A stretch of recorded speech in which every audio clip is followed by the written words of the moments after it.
हे धन्यवाद देतो, आम्ही तुझे उपकार मानतो.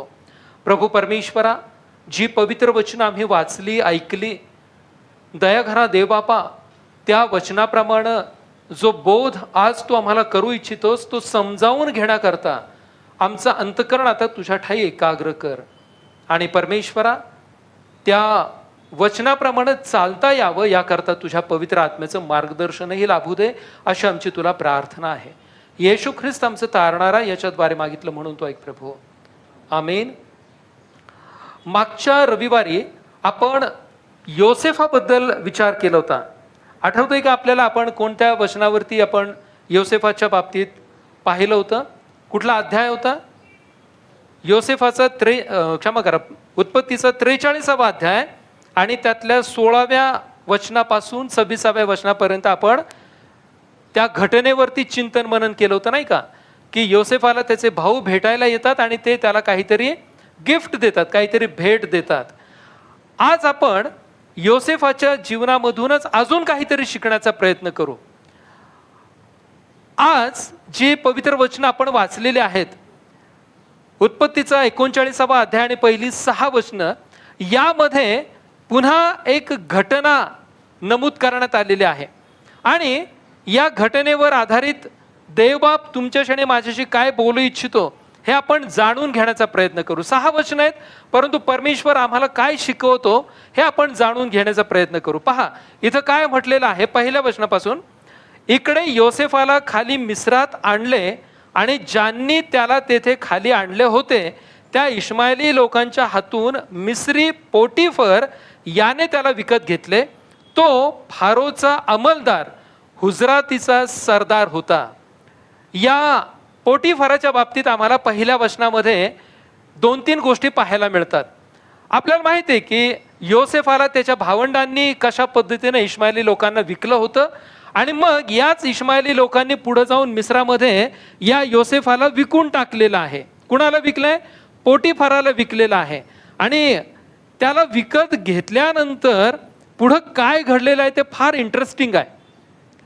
योसेफाला या पोटीफराने विकत घेतलं. आता हा पोटीफर कोण होता? तर त्याच्याबद्दल आपल्याला 2 गोष्टी इथं पाहायला मिळतात. हा फारोचा अंमलदार होता, त्याच्या हुजरातीचा सरदार होता, एका मोठ्या पदावरती काम करणारा हा पोटीफर होता. पोटीफर त्याचं नाव नाहीये, त्याचं आडनाव नाहीये, तर ती एक, त्याला आपण काय म्हणू, ते एक टायटल आहे, शीर्षक आहे. ते आपण आपल्या भाषेमध्ये एखादी पदवी असं म्हणू शकतो त्याला. आणि या पोटीफरानं या योसेफाला विकत घेतलेला आहे. पोटीफर म्हणजे काय? पोटीफराचा अर्थ काय आहे? सूर्याला समर्पित केलेला, सूर्याला समर्पित केलेला, हा त्या टायटलचा अर्थ आहे. आणि या पोटीफराच्या त्याचं जे एकंदरीत जीवनक्रम होतं किंवा त्याचं जे काही शीर्षक आहे, या त्याच्या पोटीफर या नावामुळं त्या मिस्री देशामध्ये किंवा मिस्राच्या लोकांमध्ये तो एक धार्मिक प्रवृत्तीचा असल्याचं लोकांच्या निदर्शनास आलं होतं. ते कोणत्या गोष्टींमुळं? तर तो जो फारो होता त्या फारोचा खूप जवळचा असा त्याचा सेवक होता. फारोचे जे खाजगी त्याची पोलीस फोर्स असेल, त्या पोलीस फोर्सचा तो मुख्य असा होता. आणि त्यानं स्वतःला त्या फारोच्या सेवेमध्ये काय केलं होतं? समर्पित केलेलं होतं. तो या मिस्री देशामध्ये किंवा मिस्रामध्ये ज्या प्रकारे त्यांचं धार्मिक कल्चर होतं किंवा त्यांची जी धार्मिक संस्कृती होती, त्या धार्मिक संस्कृतीची एक झालर त्याच्या नावाला होती. तो धार्मिक प्रवृत्तीचा होता हा पोटीफर. जरी जिवंत देवाची त्याला ओळख नव्हती, परंतु तरी देखील तो धार्मिक प्रवृत्तीचा होता. आणि त्याचा स्वभाव असा होता की राजाच्या हुजरातीमध्ये असताना, राजाच्या सेवेमध्ये असताना झोकून देऊन काम करणं, समर्पित भावनेनं काम करणं, ही त्या पोटीफराची प्रवृत्ती होती. आणि त्या दृष्टिकोनातून तो त्याचं काम करत असायचा. आणि मग आम्हाला या पोटीफराच्या बाबतीत या 2-3 गोष्टी या ठिकाणी पाहायला मिळतात. ज्यावेळेस या योसेफाला त्याच्याकडे आणलं जातं इश्माएली लोकांकरवी, त्यावेळेस तो त्याला विकत घेतो. आणि मग आता पुढं काय म्हटलेले पहा, वचन 2 आणि 3 मध्ये. आणि यहोवा योसेफाच्या संगती होता व तो यशस्वी पुरुष झाला आणि तो आपल्या मिस्री धनाच्या घरात होता. आणि त्याच्या धन्याने पाहिले की यहोवा त्याच्या संगती आहे आणि जे काही तो करतो ते यहोवा त्याच्या हातून सफळ करतो. या पोटिफरानं ज्यावेळेस त्याला विकत घेतलं या योसेफाला, त्यावेळेस त्याच्या एक गोष्ट निदर्शनास आली की याचा जो देव आहे तो देव याच्या बरोबर आहे. कारण ज्या कोणत्या कामामध्ये हा मुलगा हात घालत आहे त्या कामामध्ये त्याला काय होत आहे? यश प्राप्त होत आहे, तो सफळ होत आहे. योसेफ ज्यावेळेस विकला गेला त्यावेळेस त्याचं वय किती होतं? 17 वर्ष. 17व्या वर्षामध्ये योसेफाला त्याच्या भावंडांनी विकलं आणि त्याच वयामध्ये पोटिफरानं त्याला विकत घेतलं आणि त्याला आपल्या घरामध्ये काम करण्याकरता म्हणून ठेवलेलं आहे. आणि मग त्याचा वावर, तेथील वागणं, त्याचा प्रामाणिकपणा, त्याचा विश्वासूपणा, या सगळ्या गोष्टी या पोटिफरानं जाणलेल्या आहेत, ओळखलेले आहेत, पाहिलेलं आहे. जरी हा मुलगा मिस्री नाहीये, बाहेरून आलेला आहे, तरी देखील त्याचा जो एकंदरीत घरातील वावर आहे, त्याचं एकंदरीत चाल चलणूक आहे, ही काहीतरी वेगळी आहे हे त्या पोटिफराच्या लक्षात आलेलं आहे. आणि म्हणून त्यानं काही कालांतरानं या पोटिफरानं योसेफाच्या हातामध्ये त्याच्या संपूर्ण घराचा कारभार सोपवून दिलेला आहे. कारण त्याच्या लक्षात आलं की याचा देव याच्या बरोबर आहे आणि तो ज्या कामामध्ये हात घालतो ते प्रत्येक काम तो यशस्वीरित्या पूर्ण करतो. प्रियांनो, योसेफानं देखील काय केलेलं आहे? योसेफानं देखील ज्या घरामध्ये तो काम करत होता त्या घरामध्ये त्याचा प्रामाणिकपणा त्यानं दाखवून दिलेला आहे. परमेश्वरावरचा विश्वास त्यानं प्रगट केलेला आहे. देवावरची गाढ श्रद्धा आणि देवावरच्या विश्वासाच्या द्वारे त्यानं जे काम पोटिफराच्या घरामध्ये केलं त्या कामाच्या द्वारे त्यानं परमेश्वराचं गौरव केलेला आहे त्या पोटिफराच्या घरामध्ये. आणि त्या पोटिफराला हे विचार करण्याकरता भाग पाडलेला आहे की हा कुणीतरी वेगळा माणूस आहे, हा मुलगा कुणीतरी वेगळा आहे, हा इतरांसारखा नाही, हा देवाला भिवून काम करणारा आहे, हा परमेश्वराच्या आज्ञामध्ये राहणारा आहे, असा विचार करण्याकरता योसेफानं या पोटिफराला भाग पाडलेला आपल्याला पाहायला मिळतं. प्रियांनो, या घरामध्ये ज्यावेळेस हा योसेफ राहत होता त्यावेळेस आम्हाला पुढं काय पाहायला मिळतं? योसेफ त्या पोटिफराच्या घरात राहत आहे, परंतु केवळ काम करत आहे असं नाहीये, तो फक्त प्रामाणिक आहे असंच नाही, तो विश्वासू आहे असंच नाही, तर या योसेफाच्या द्वारे परमेश्वरानं या पोटिफराच्या घरामध्ये काहीतरी केलेलं आहे. काय केले ते 4, 5 आणि 6 या वचनामध्ये आपण वाचूयात. पहा तिथं काय म्हटलंय. तेव्हा योसेफ त्याच्या दृष्टीने कृपा पावला आणि त्याने त्याची सेवा केली. मग त्याने त्याला आपल्या घरावरचा कारभारी केले आणि जे काही त्याचे स्वतःचे होते ते त्याने त्याच्या हाती दिले आणि त्याने आपल्या घरात आणि आपले जे काही होते त्या सर्वावर त्याला कारभारी केले. तेव्हापासून असे झाले की यहोवाने योसेफामुळे त्या मिस्राच्या घरास आशीर्वाद दिला आणि घरात व शेतात जे काही त्याचे होते त्या सर्वांवर यहोवाचा आशीर्वाद होता. म्हणून त्याने आपले सर्व काही योसेफाच्या हाती सोपवून दिले. तो जे अन्न खात असे त्या वाचून त्याला आपल्या जवळचे काही ठाऊक नव्हते. पहा, परमेश्वरानं या योसेफाच्या द्वारे पोटिफराच्या कुटुंबाला आशीर्वादित केल्याचं आपल्याला पाहायला मिळतं. हा शास्त्रपाठ आपण लहानपणापासून संडे स्कूल पासून अनेक वेळा ऐकलेला आहे, अनेक वेळा त्याचं चिंतन मनन आपण केलेलं आहे, याच्यावरती कदाचित आपण उपदेश देखील ऐकले असतील. परंतु ज्यावेळेस प्रत्यक्ष आम्ही या वचनांचं वाचन करतो त्यावेळेस परमेश्वर आम्हाला काही गोष्टींचं प्रगटीकरण करत असतो, आम्हाला त्या गोष्टी पवित्र आत्म्याच्या द्वारे तो दाखवून देत असतो. ते समजावून घेणं फार गरजेचं आहे. योसेफ पोटिफराच्या घरामध्ये काम करण्याकरता म्हणून त्याला ठेवलेलं होतं, परंतु परमेश्वर त्याच्या बरोबर आहे हे पोटिफराच्या लक्षात आलं आणि कालांतरानं त्यानं त्याच्या कुटुंबामध्ये, त्याच्या घरामध्ये, त्याच्या घराचा कारभारी असं त्याला केलेलं आहे. म्हणजे काय, त्यानं त्याच्या कुटुंबाचा, त्याच्या घराचा मॅनेजर असं करून ठेवलेलं आहे. संपूर्ण मॅनेजमेंट या योसेफाच्या हातामध्ये पोटिफरानं दिलेली आपल्याला पाहायला मिळते. आणि मग त्याच्याबद्दल आम्हाला वचन सांगतं आणि आम्हाला पाहायला मिळतं की तो म्हणजे पोटिफर जे काही अन्न खात होता त्याच्या घरामध्ये, त्या अन्नापेक्षा त्याला इतर कोणत्याच गोष्टींची काहीच माहिती नव्हती. इतका पोटिफर या योसेफावरती अवलंबित होता. त्याच्यावरती त्यानं विश्वास ठेवला होता. त्याला माहिती होतं की आता मला माझ्या घरामध्ये कोणत्याही प्रकारे लक्ष देण्याची गरज नाही, कारण ज्याला मी घराचा कारभारी केलेला आहे तो विश्वासू दास आहे, तो देवाचं भय धरणारा दास आहे, तो प्रामाणिक आहे. योग्यरीत त्या काळामध्ये सीसीटीव्ही कॅमेरे होते का? नव्हते. त्यावेळेस काहीच नव्हतं. नजर ठेवण्याकरता काय होतं?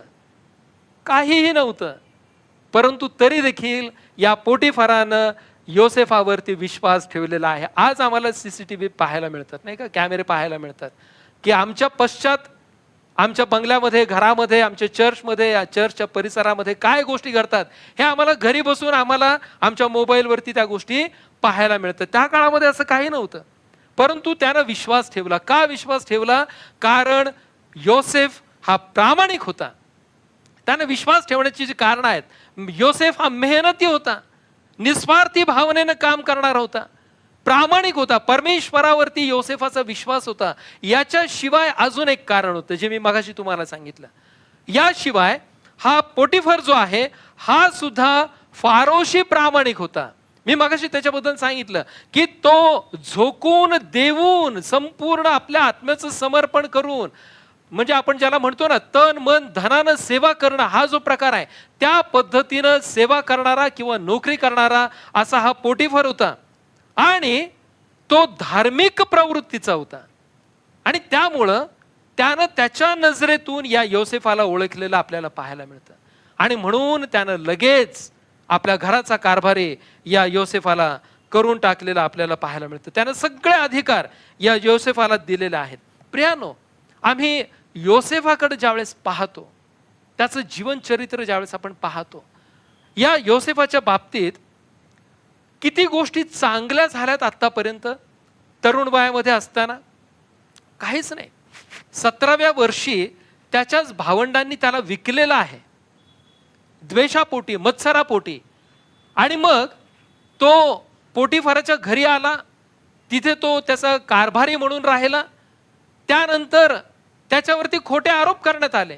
11 वर्ष त्यानं पोटिफराच्या त्या घरामध्ये काम केलेलं आहे. 11 वर्ष. 17व्या वर्षी त्याला विकत घेतलं पोटिफरानं. त्यानंतर तो 11 वर्ष त्याच्या इथं राहिला. आणि या संपूर्ण कालखंडामधून जात असताना शेवटच्या दिवसांमध्ये मात्र या पोटिफराच्या घरात असताना त्याच्यावरती खोट्या प्रकारचे आरोप करण्यात आले. ते कसे करण्यात आले आपल्या प्रत्येकाला माहिती आहे. आणि मग त्यानंतर 2 वर्ष त्याला तुरुंगामध्ये देखील जावं लागलं. त्या तुरुंगाचा अधिकारी देखील कोण होता? हाच पोटिफर होता. तिथं देखील तुरुंगामध्ये असताना देखील या पोटिफरानं त्याच्यावरती कृपादृष्टी केलेली आहे या योसेफावरती. या 11 वर्षांच्या कालखंडामधून जात असताना प्रियानो, हा योसेफ त्या घराचा कारभारी म्हणून काम करत असताना त्याची ती एक प्रकारे गुलामीच होती. तो गुलाम म्हणूनच त्या ठिकाणी काम करत होता. योसेफानं कधीच हे बघितलेलं नाही की मी एका चांगल्या पोझिशनवरती जाईल, माझं कधीतरी चांगलं होईल आणि त्यावेळेस परमेश्वर मला आशीर्वादित करेल. या गोष्टीकडं या योसेफानं कधीही लक्ष दिलं नाही. तो ज्या परिस्थितीमध्ये होता त्या परिस्थितीमध्ये परमेश्वरावरती विश्वास ठेवून जीवन जगणं हेच एक मात्र योसेफाचं ध्येय होतं. आणि त्याप्रमाणे तो आलेल्या परिस्थितीला तोंड देत त्याचं जीवन तो जगत होता. परंतु तो जीवन जगत असताना त्यानं देवावरचा विश्वास यत्किंचितही ढळू दिला नाही. परमेश्वराशी प्रामाणिक राहणं त्यानं सोडलेलं नाही. देवावर तो विश्वास ठेवून त्याचं जीवन जगत होता. या नवीन देशामध्ये मिस्रामध्ये असताना त्याला अनेक गोष्टींचा सामना करावा लागला. एकतर त्याची भाषा वेगळी होती, त्या लोकांची भाषा त्याला माहिती नव्हती, तिथली चाल चलवणूक, तिथलं चलन, तिथला व्यापार, तिथली संस्कृती, या सगळ्या गोष्टी योसेफासाठी नवीन होत्या. आम्ही देखील ज्यावेळेस वेगळ्या प्रदेशामध्ये जातो, आम्ही भारतामध्येच जर एखाद्या हिंदी भाषिक स्टेटमध्ये जर आम्ही गेलो, एखाद्या राज्यामध्ये गेलो, तर तिथले चालचलणूक आणि तिथली संपूर्ण संस्कृती आत्मसात करण्याकरता आम्हालाही त्रास होतो. आम्ही जर एखाद्या फॉरेनमध्ये गेलो, एखाद्या बाहेरच्या देशामध्ये आम्ही गेलो, तर तिथली देखील संस्कृती आम्हाला शिकण्याकरता वेळ लागतो. आम्ही कधी या गोष्टींचा विचार करतो का प्रियानो? योसेफानं काय केलेलं आहे? त्या ठिकाणी तो राहत असताना या सगळ्या गोष्टींचा त्यानं हळूहळू हळूहळू अभ्यास केलेला आहे. रोज तो त्याच्या अवतीभोवती असणाऱ्या लोकांकडून काही ना काहीतरी शिकत होता. त्या लोकांची जी संस्कृती आहे, ती संस्कृती, त्यांची भाषा, त्यांचं राहणीमान, या सगळ्या गोष्टी तो रोज कोणा ना कोणाकडून तरी शिकत होता. आणि ते शिकत शिकत तो मोठा झालेला आहे. आणि आम्हाला पाहायला मिळतं की एक दिवस त्याच्या जीवनामध्ये असा येतो की त्याच्यावरती गंभीर रीतीचे आरोप करण्यात येतात. ते आरोप धादांत चुकीचे आणि खोटे असतात, परंतु तरी देखील एका स्त्रीनं केलेले आरोप, आणि त्यामुळं त्याला जेलमध्ये जावं लागतं. परंतु अशाही परिस्थितीमध्ये असताना योसेफानं कधीच परमेश्वराला दोष दिला नाही. त्यानं कधीच म्हटलं नाही की हे परमेश्वरा, माझ्या भावंडांनी मला विकलं, त्यांनी मला तोडून टाकलं, मी या परक्या देशामध्ये उपरी म्हणून आणि गुलाम म्हणून राहत आहे, आता माझ्यावरती खोटे नाटे आरोप करण्यात आले, तू डोळे बंद करून बसलास का? तुझे कान बंद करून बसलास का? तू माझी अवस्था पाहत नाहीस का? काही नाही प्रियानो. योसेफानं कोणत्याही प्रकारे परमेश्वराला दोष कधीच दिला नाही. जी परिस्थिती आली त्या परिस्थितीला तो सामोरं गेलेला आहे, आणि त्या परिस्थितीमध्ये आपला विश्वास त्यानं ढळून न देता तो त्याचं जीवन जगत राहिलेला आहे. प्रियानो, या 11 वर्षांच्या कालखंडामध्ये परमेश्वरानं या योसेफाची जडणघडण केलेली आहे. मी मगाशी म्हटलं त्याप्रमाणे तो एक एक गोष्ट शिकत गेला. देवाची इच्छा होती की योसेफानं या गोष्टी शिकवून घ्याव्यात, कारण त्याच्याकरता परमेश्वराची योजना जी होती ती येणाऱ्या दिवसांमध्ये होती, आणि ती योजना परमेश्वर त्याच्यासाठी पूर्ण करणार होता. आणि त्याकरता योसेफानं या सगळ्या गोष्टी शिकवून घ्याव्यात, यासाठी परमेश्वरानं जाणीवपूर्वक त्याला पोटिफाराच्या घरामध्ये ठेवलं होतं. 11 वर्ष तो तिथे राहिला. 11 वर्ष म्हणजे थोडा थिडका कालावधी नाहीये प्रियानो.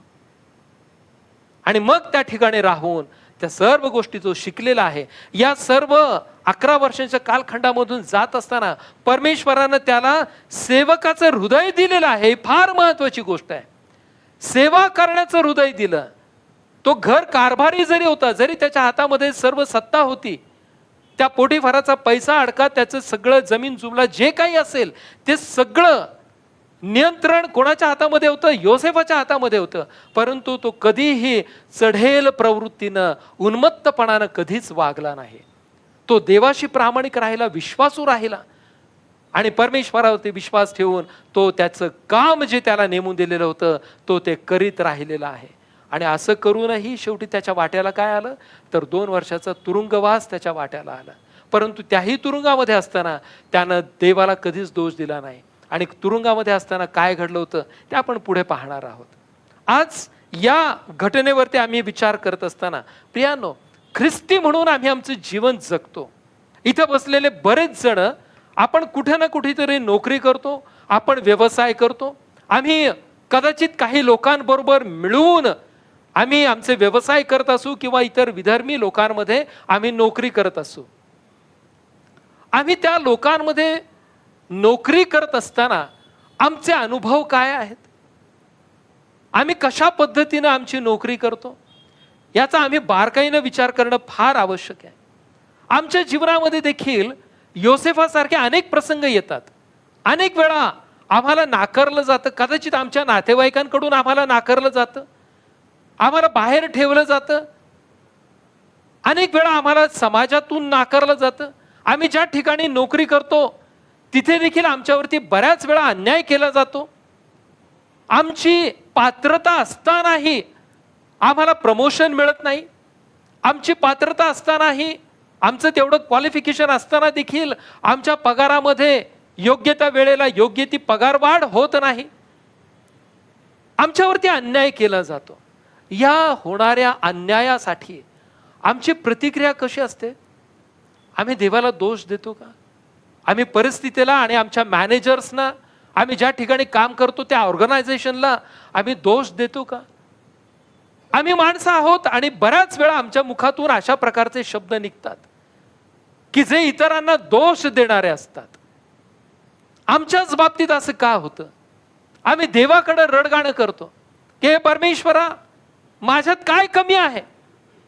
ज्या ठिकाणी, ज्या पोस्टवर मी काम करतो, ज्या ठिकाणी मी काम करते, त्या सगळ्या गोष्टींसाठी मी लायक आहे, मी पात्रतेची आहे, मी पात्रतेचा आहे, माझा एवढा एक्सपिरियन्स आहे, तरी देखील माझ्या बाबतीत हा अन्याय का होतो? का तू माझ्याकडे पाहत नाहीस? आम्ही परमेश्वराला दोष देतो. प्रियानो, आमचं मनातून खच्चीकरण आम्हीच करून घेतो आणि त्या खच्चीकरणातून आम्ही देवाला दोष देतो. नंतर आम्ही कोणाला दोष देतो? जे आमचे सिनियर आहेत, आम्ही त्यांना दोष देतो की ते बरोबर त्यांच्या त्यांच्या माणसांना प्रमोशन देतात, त्यांच्या त्यांच्या माणसांना ते पेमेंट वाढवून देतात किंवा पगार वाढ करून देतात, आमच्या सारख्यांकडे लक्ष देत नाहीत. प्रियानो, आम्ही ज्या परिस्थितीमध्ये आहोत त्या परिस्थितीमध्ये आमच्यावरती जरी अन्याय होत असला तरी आमच्या समोर योसेफाचं उदाहरण असणं फार गरजेचं आहे. अनेक वेळा अन्याय होतो, मला माहिती आहे, कारण मी पण त्या प्रोसेसमधून गेलेलो आहे. जाणीवपूर्वक डावरलं जरी जात असलं तरी लक्षात असू द्या, आम्ही देवाला कधीही दोष देता कामा नये, आमच्या परिस्थितीला आम्ही दोष देता कामा नये, आमच्या कुटुंबियांना, आमच्या नातेवाईकांना दोष देता कामा नये, ज्या लोकांमध्ये आम्ही काम करतो त्या लोकांना आणि आमच्या अधिकाऱ्यांना, त्या ऑर्गनायझेशनला आम्ही कधीही दोष देता कामा नये. प्रियानो, आम्ही ज्या परिस्थितीमध्ये आहोत त्या परिस्थितीमध्ये आम्ही असावं ही देवाची योजना आहे. त्याचं कारण या योसेफाच्या बाबतीत मी तुम्हाला समजावून सांगतो. का आम्ही परमेश्वरावरती विश्वास ठेवून आहे त्या परिस्थितीला सामोरं जाणं गरजेचं आहे? कारण योसेफानं चांगल्या परिस्थितीची वाट बघितली नाही. त्यानं आहे त्या परिस्थितीमध्ये परमेश्वरावरती विश्वास ठेवला आणि ती सर्व परिस्थिती ऍक्सेप्ट केली, स्वीकारली आणि तो देवावरच्या विश्वासानं मेहनत करत राहिलेला आहे.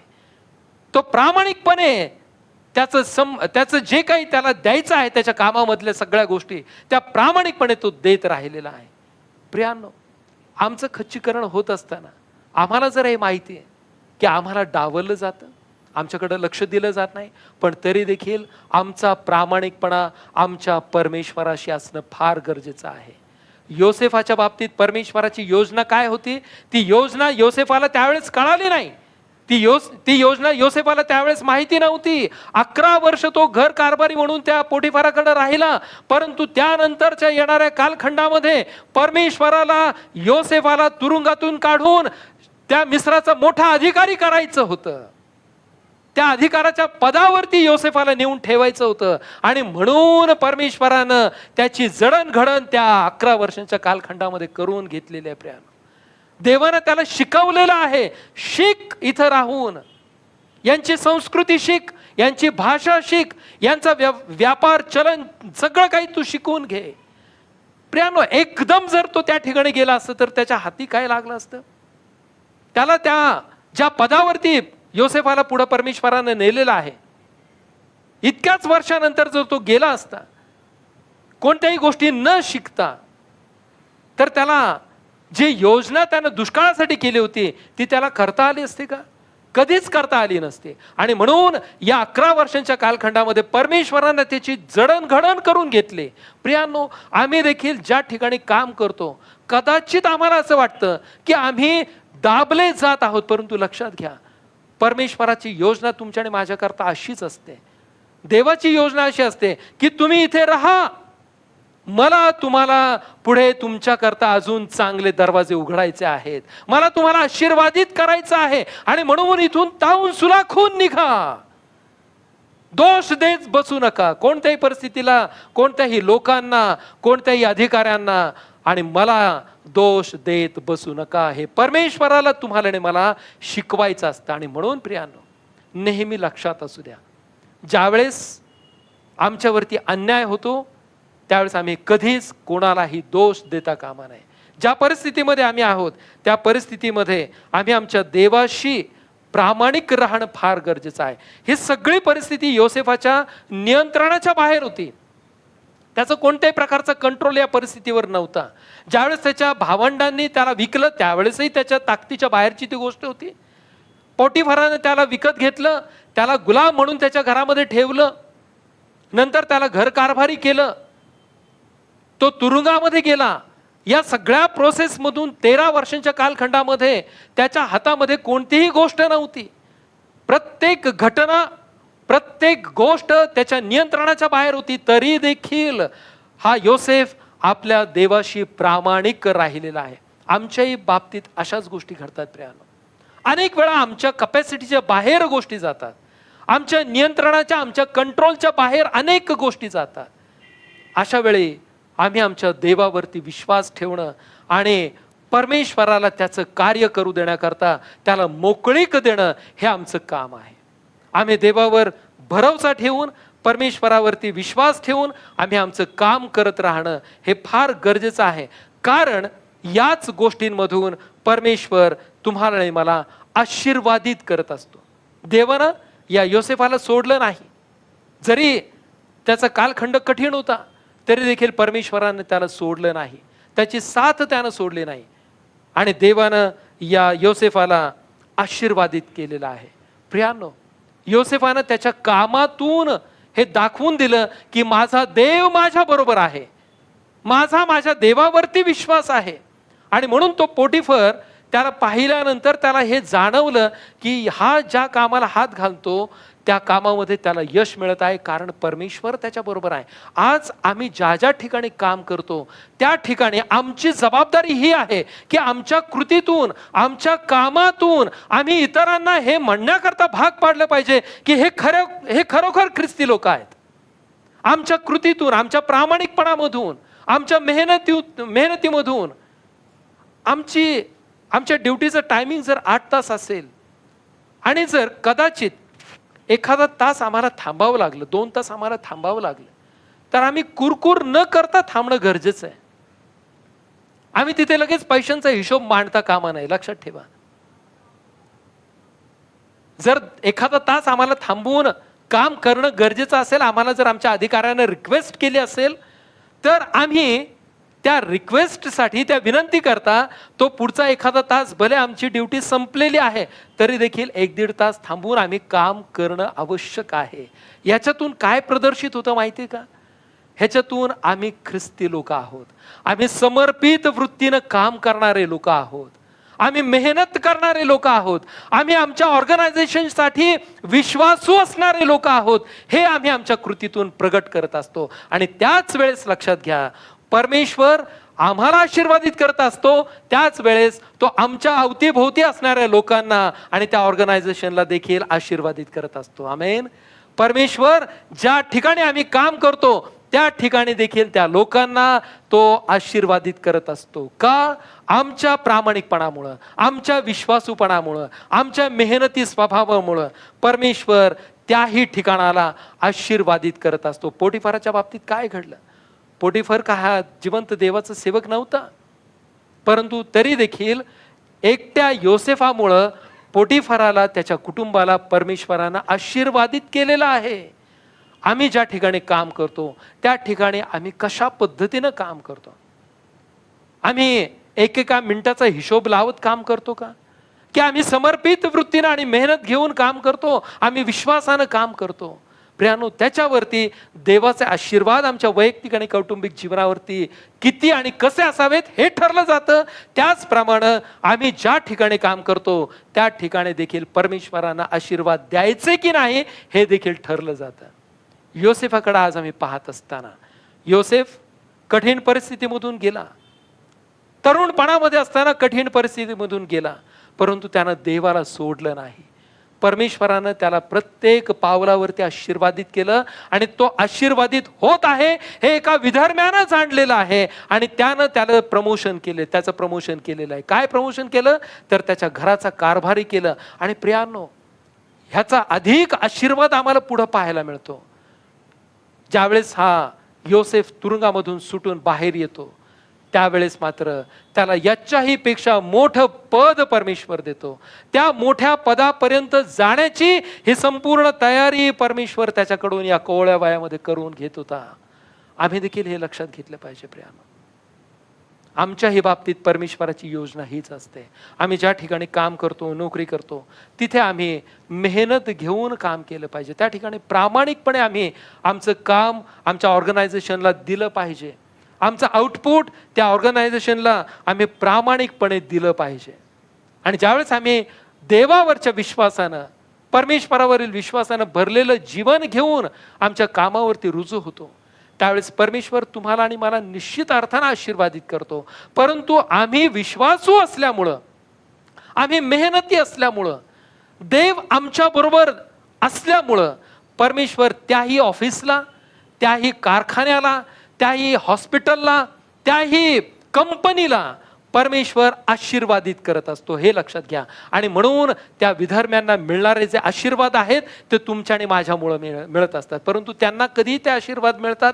ज्यावेळेस आम्ही आमच्या देवाशी प्रामाणिक राहू, ज्यावेळेस आम्ही आमच्या देवावरती विश्वास ठेवून जीवन जगू, ज्यावेळेस आम्ही परमेश्वरावर विश्वास ठेवून नोकरी करतो, काम करतो, व्यवसाय करतो, त्यावेळेस परमेश्वर आमच्या हातच्या कामाला यश आणि बरकत दिल्याशिवाय राहत नाही. ज्याप्रमाणे योसेफाला यश आणि बरकत दिलेलं आहे, योसेफाला परमेश्वरानं आशीर्वादित केलेलं आहे, त्याच्याबरोबरच पोटिफराला आशीर्वादित केलं आणि पुढं मात्र योसेफाला त्या मिस्राचा सर्वोच्च अधिकारी केलेला आहे. प्रियानो, देवाची आज 2026 सालामध्ये तुमच्या आणि माझ्या बाबतीत हीच इच्छा आणि हीच योजना आहे. आम्ही परमेश्वरावरती विश्वास ठेवावा, देवाशी आम्ही प्रामाणिक असावं. जे काम आमच्या वाटेला आलेलं आहे ते आम्ही प्रामाणिकपणे करावं. ते कदाचित चर्चमधलं असेल, कदाचित आमच्या समाजामधलं असेल, कदाचित आम्ही ज्या ठिकाणी नोकरी करतो तिथलं असेल, कोणतंही का काम असे ना, ते आम्ही प्रामाणिकपणे करणं